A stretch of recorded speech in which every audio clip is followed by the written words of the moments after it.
If you work for the Catholic Church and want to transform the culture of your parish and put more souls in the pews, we're here to help. I'm Ty Hua, here with my co-host, John Konz, and this is the Catholic Ministry Professionals Podcast, the leadership development podcast for Catholic churches. Today, we're coming to you live. So good. From the campus of the St. Augustine Indian Mission School. They've recently brought us on for a year's strategic coaching and support, and we wanted to give you a behind-the-scenes look at what it's like to work with us to transform your parish or your organization through your work. John? Yeah, whatever your ministry be. And that, honestly, that's something we have heard multiple times, is that even though we bill ourselves as the thing, like the leadership development group for Catholic churches, it's really any ministry, right? Honestly, most of what we're teaching is just solid business practices, good leadership best practices, and that's what we're doing. And yeah, today we just got done.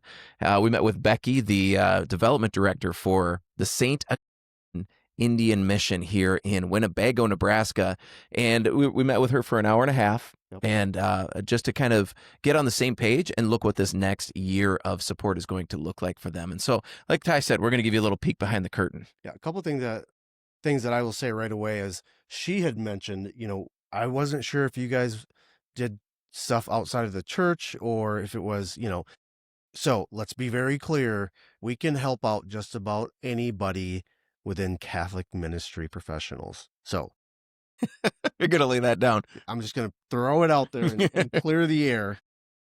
Yeah. So the second thing that stuck out too is just, it's difficult to say I need help.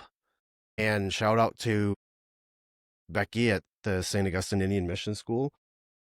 She said, I need help. The entire advisory board, I think, and everybody, even Father Mark, both Father Marks, have said it's time to bring somebody in for help. Yeah, that if you or your ministry are at a point where you feel like you're languishing, you feel like you're frustrated, you're a little bit stuck, sometimes you might need to bring a group in, you might need help to get out of that. And that's what we're here for, is to help you to move from frustration and into renewal. And with that in mind, let's talk a little bit about today. This episode might be a little bit different from the last few that we've done, but I want to speak a little bit about leadership development, professional development, because I've worked in the church for 15 plus years, and my experience with professional development, with leadership development in the church has been very disappointing. Because what often happens, and what my experience was, the first real professional development thing that I got to go to with my Catholic church, we got together with somebody who, honestly, I thought did a really good job bringing ideas to the forefront. But at the end of the day, we spent about 4 hours. 4 hours, we came up with about 30 ideas and no next step. So we all walked away being very excited about the potential, but then over the next week, over the next month, over the next year, realizing that nothing happened. It ended up being very, very disappointing. Another time we went to an amazing conference, got very excited about a new way of doing things, but the input, the actual what we needed to do on the other side was so cumbersome to implement that it just petered out over time. And you can even we've had times where I've been on leadership groups where a leadership development team comes in and then they want to create a whole new board to oversee the implementation of these ideas. And the idea is you as a parish staff don't have to work any harder in order to do this, except that you do have to manage and oversee a whole new board of people. And that's not something any of us are looking to do. So oftentimes leadership development comes down to biting off more than we can chew, or just like constantly playing around with the wrong ideas and goals. And what that does is that it just prevents any meaningful progress from happening. And that then, without the clear focus that we desire for parishes to have, we can get stuck in these cycles of just ineffective meetings and leave a lot of our leaders feeling frustrated and burned out. And just the other thing that we really focus on is accountability. And when there's a lack of accountability, it makes it even worse. And it makes morale really low in the office. And it makes it so it's really hard to measure any progress that might come out. So what we want to do in this episode, and what I promise you, is that if you stick through us, you'll see how our year-long strategic coaching and support process is designed to be really simple. It's really doable, and it's focused on results, things you can measure. So you're not expected to overhaul the entire parish, and we're going to help you focus on minimum viable changes that will have the greatest missional impacts in your ministry, so that by the end of that the process, You'll have a really clear, actionable plan and a simple system for accountability that makes your parish team more effective without getting burnt out. And so this process is also duplicatable. We're going to help you transform your parish over time without getting overwhelmed. Let's do it. Sounds good? All right. So, of course, we always want to turn back to Scripture. We want everything we do to flow from Scripture. And so this is from Proverbs chapter 29, verse 18. It's not a new one. This is an oldie but a goodie. Where there is no vision, the people perish. And this verse speaks directly to the need for clarity and direction in parish leadership. And so many times we're talking to parish leaders, that's exactly what we hear. We've got so many things going on. There's so many different opportunities. We don't know what to do next. And so without that clear vision, our efforts get scattered and parish leaders get overwhelmed. And we want to avoid that overwhelm by really dial in, giving clear vision so that the people don't perish, they flourish. Okay. So that's what's going to lead us into our three things to consider when looking at a year-long coaching program. And the first thing is, the first thing we really need to consider is what are the key problems that we have that need attention? And that's always the first step for us, is to really take time on a discovery call. This is the first thing we did with St. Augustine Indian Mission. We hopped on a call, and for an hour we chatted, and we really tried to dial in and say, hey, what are the main problems that you're having? And it's actually getting at more than just what are the symptoms that you're experiencing. We want to get to the source of the problems. And I would say 100% of the time, the problem is that there's no clear vision. No one is leading intentionally in a specific direction. And so what we do on this discovery call to help you identify key problems that need your attention, that need to be fixed, is that we ask very targeted questions that help you understand those underlying causes of your frustrations. And that might be that lack of vision. It might be team misalignment, ineffective processes, something else, even having the wrong goals. And so this is all part of our discovery phase that ensures that we are focused as we work together through the year on the right problems, so that any solution that is built is addressing the core issues, not just those surface level symptoms. Ty, you probably experienced that a lot in your work with sales and marketing.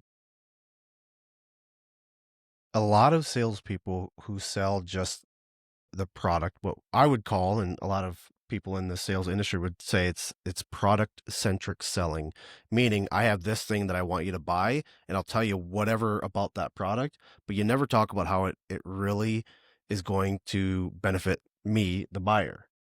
So I feel like with the way that we operate and the way that we deal with our customers, if you will, a lot of our partners, I would say, like St. Augustine Indian Mission, that let's talk about those problems. Let's figure out what it is that you are actually struggling with, and let's help with that. And then we'll talk about how we fix that problem. But we can't fix it without first identifying it, right? So back in the day, a long time ago, I used to sell cars, and here's an analogy, John. You're coming in to buy a car from me, but I just want to sell you this Corvette, right? I think you'd look good in a Corvette. I would look good in a Corvette. But how practical is that? Like you've got a wife and kids, and you can't fit all the kids in there. Did you forget how many kids I had there for a second? No, I know. Oh, okay. I just didn't know if you wanted me to tell our listeners. But we're fruitful. Yep. So imagine having to pack up you and your family and all of your belongings to a trip to the lake, right? A Corvette just doesn't do it. No, but they could drive separately. That's true. So the gist of this whole analogy is I should be talking to you about what's going on. Like, why are you here in my dealership? What are you looking for? Right now I've got, let's say a 4-door sedan. It just doesn't work. I can't fit the car seats in there. I can't fit the booster seats in there. I can't pack up all the luggage and the toys. And I want to keep my kids entertained on a 4-hour trip. Well, I'd probably steer you towards a van, right? Like that. It's a nice vehicle for a large family. Well, that is very different than trying to sell you a Corvette. So bringing CMP into your organization, not just your parish, let's just sit down and let's hash out what those problems are. Maybe it's something that you can't even put your finger on, but because we're going to have this discussion, like you talked about, we're asking very pointed questions. Maybe you come to the conclusion of like, man, I thought it was this, but really it's been this. You can't get there without having that good conversation, without that good discovery call. So I think based off of this first phase, sets the precedent for the entire working relationship between your organization and CMP. And I think we run into this a lot, and this is the experience in a lot of parishes where you recognize that there's a lot of people who aren't coming to your parish in your community. They're not dialed in. And so we start thinking, what is the new program that we need to be able to bring in more people? But the problem with that thinking is it doesn't actually get at the heart of the issue, which is that the people are disengaged from what you're doing. So even if you bring in a new program, you're still bringing in the same disengaged people, as opposed to, well, what's the process then maybe that we need to do differently that helps people to feel engaged? And that might not be a program, that might be an intentional call out, like having a team of people who are going to call those disengaged people and try to re-engage them. Maybe it's looking at how we can input a new drip campaign in our email system so that those people who aren't checking their stuff, what's the information we need to put in front of them? What are the subject lines that are going to pique their interest and say, oh, this church has what I need. These people are offering something that my soul desires. And that's a different conversation, and it gets at a deeper level. And it's a conversation that I love to have. Discovery call is free. It's a great conversation just to see the lights go on in someone's eyes, where even if they don't sign us on for a year, to know like, oh, they walked away from this and their hearts are a little bit more on fire.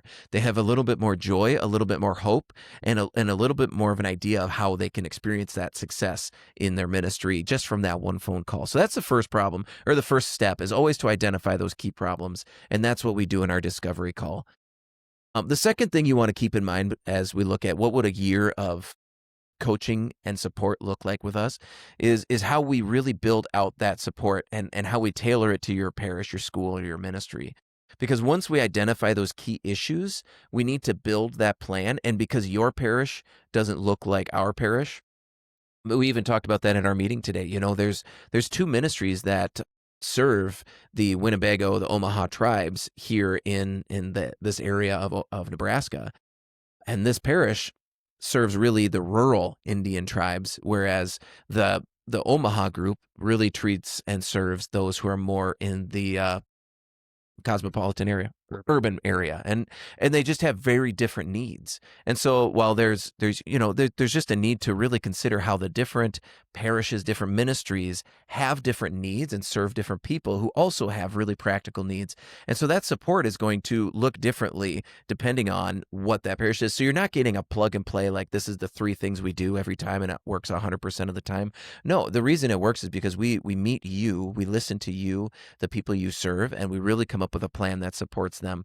The plan is really collaborative. It's meant to help you feel confident in its design so that it can meet the specific needs of your people, because at the end of the day, that's what we're here for, is to help guide you in every step of that journey as you seek to renew and grow your ministry, to grow your parish, to grow your school.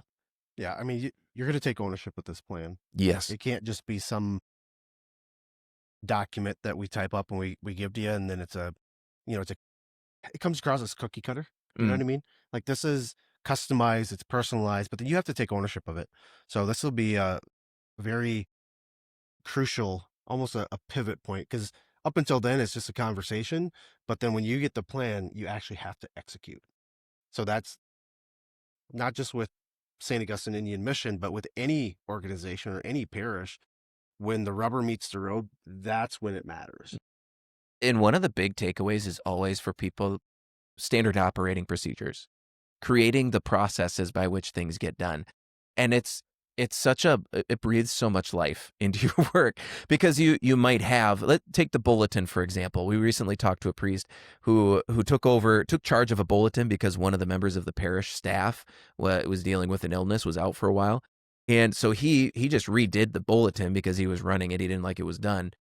But then there's another member of the staff that came in and then modified his modifications, which can lead to some headbutting. But when you come in and when we talk about what are these processes, that's time wasted. If the bulletin's done, it's done. Nobody else needs to take a look at it. But that's why there should be a clear-cut process by which these things are done. And that's up and down the board. And that's on the bulletin side. It's on the development side. You want to have very clearly outlined processes. And the beautiful thing is, with ongoing support, and which leads us into the the third of the three things that you want to keep in mind for this, which is that you don't have to be married to a bad idea, right? What we do in the process of this is we facilitate all of these changes. We facilitate all of the strategic planning and support through quarterly workshops and monthly support calls. Right? These are opportunities where we get, you don't get married to a bad idea. When I say that is, let's say we line up the process for creating the bulletin, but you get a month or 2 months out and you realize, wow, there's a step that's missing here. Well, too bad. This is the process. Let's just stick to it. No. You have the freedom. Like, you have all the decision-making rights in this process. And all we're doing is giving you kind of that oversight and that direction and helping to facilitate that direction. But you have control over the process. So if you get maybe to the next quarterly workshop and you realize, well, we need to change something, that's a great time to do that. What it does is it allows you to identify what the next change needs to be to make this even better. It's a sustainable process, and it's planned accountability for seeing these changes through. And so when you need to get realigned or re-energized or whatever it is, it has those benchmarks that you're going to come to. And through the process, you're really going to learn how to do this on your own. And my hope is that you don't need that support ongoing forever, but that you'll learn the process by which you are renewing your ministry, you are re-upping on the mission at multiple times a year, once a month, through the planned process, the meetings that we're going to teach you to have, and the accountability process that we're going to put in place. So I really think that will breathe a lot of freedom in when people know who's responsible for what, and we have a way to keep those individuals accountable. And when you run into, those moments where it just isn't lining up, okay, those are times for real conversations about the alignment of the people on the team, who should be on the team, who shouldn't be on the team, but also then maybe an additional person needs to be on the team, right? It really can help you to understand where things are good, where the processes are, where the gaps are, how we fill those. And it creates, again, a rhythm of accountability to where we are able to actually execute on these and see the process through. Ditto. Nothing to add there? You like it? Well, you're a part of it, so it works. I think with that then, hopefully that brings some clarity then to what it looks like to work with us on a year-long coaching program. And again, really it's simple. It's identifying the key problems in our discovery phone call. It's building that plan of support that is really tailored to your parish, your school, your ministry. Maybe quarterly is too often to meet. Maybe it needs to be twice a year, whatever it looks like. But we flesh those out as we have that conversation. And then finally, it's a rhythm of workshops and monthly support calls so that we can all move forward together. We can all work to transform our parishes one day at a time. And I think with that, we can move on to the devil's advocate.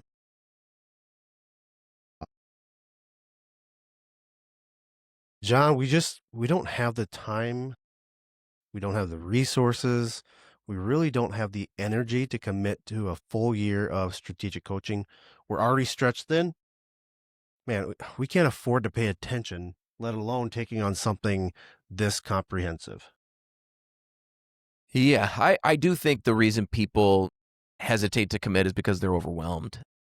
Just the idea of doing everything all at once, right? We know we've got 45 problems at this parish, at this school, at this ministry. And if we bring someone in, it's just going to be more work. But what I do want to say is that it's not all things all the time at once, right? That's not a sustainable approach. That's how people get burned out. That's why so many of these leadership development opportunities that I've had in the past fell off, is because there wasn't a real opportunity where we settled down and we looked at what is the thing that's broken, what's the next step to fix it. And I think that's what happens when we look at the whole process. It can be really intimidating to look at a full year and be like, man, that's a big commitment. But just take the next step, right? The discovery call is free. So set a discovery call. We're going to help you identify those issues for free, right? There's no unnecessary fluff. And you don't have to hire us after that. That can give you a lot of clarity and a lot of freedom to move forward. But I think when you have that call, you're going to see the vision for the future and what God desires for your ministry. And you're going to go, okay, well, we've done the phone call. What's the next step? And that's simply to start scheduling the workshops, right? We build out a plan for you, that proposal, what those workshops will look like over the next year. And all of them are meant to help you keep accountability to realignment, a rhythm of realignment. And the beauty of it is that it's not about overhauling everything at once. It's about small intentional shifts, small intentional adjustments, that act almost like compounding interest over time, where these little changes, when made consistently over time, they start to add up and they create then exponential results on the output. And so stop thinking about it as a full scale overhaul. You're making strategic, sustainable changes over time that build on each other. It's that same idea from Atomic Habits, one of the books we discussed on our most recent episode. He really talks about what maybe you can't change 100% of your problems right now, but what if you could get 1% better today? And then if you could get 1% better tomorrow, and you did that every day for a year, what you would be is 37% better. That's Wow. bad math. Yeah. 300, it's 65% better over the course of a year. That's amazing, right? But 1% doesn't sound undoable. And that's what we're talking about in these meetings, in these support calls, and in these workshops is what's that next 1% that's going to compound over time so that in a year you look back at your parish and you go, wow, I can't believe we used to do it that way. We're so glad we do it this way now.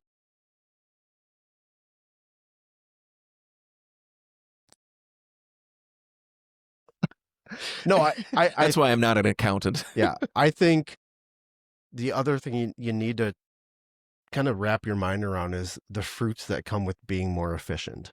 The fruits, not just monetarily, but like the joy and the passion from the people you're working with, the people that are in the parish, the families that are a part of the organization. Like, just imagine having access to such joy and the privilege that comes with knowing how to get things done. That's what you need to consider. Start with a discovery call. It's literally free 99. Schedule it. Go to our website, and that is CatholicMinistryProfessionals.com. Fill out the contact us. John will get a hold of you to schedule a time. You might actually just send a Calendly link or something that they can choose a time that works. Yeah, absolutely. And that's our actionable step for today even too, because we always want you to have something you can take action on from our conversation today. And that's to book a discovery call. Like you said, free. You can go to CatholicMinistryProfessionals.com and click on send a message. And if you just say, hey, I'd like a discovery call, then I'll send you a link and you sign up for a phone call time that works for you. And from there, we'll just meet up and we'll have that conversation right then and there, and we'll get the ball moving forward. So good. All right. And with that, I want to thank you for listening to the Catholic Ministry Professionals podcast. If you found this episode helpful, please take a few seconds to text it to a priest or a friend in ministry that could benefit from it. And with that, we'll see you in the vineyard.